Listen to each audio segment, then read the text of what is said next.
के लिए यहाँ पे आए हैं और उनका ये अज़्म है कि हम यहाँ पे हर सूरत इमरान खान की हिफाजत करेंगे।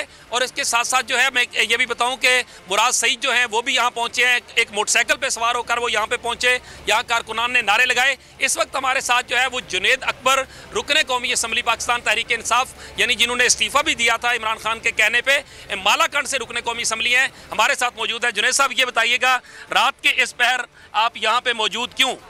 बिस्मिल्लाहिर्रहमानिर्रहीम। जिस तरह आपको पता है कि जो इम्पोर्टेड हुकूमत है और जो इस हुकूमत के लाने वाले हैं, क्योंकि उसे अंदाज़ा हो गया, आज भी आपको पता चला होगा कि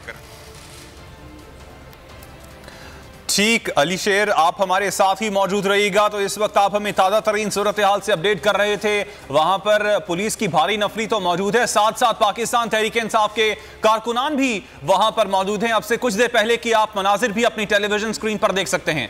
इंशाल्लाह कम नहीं होंगे और कोई ये गलतफहमी में न रहे कि इमरान खान जो है वो जेल में जाएगा और पाकिस्तान तहरीक इंसाफ के वर्कर जो है वो घर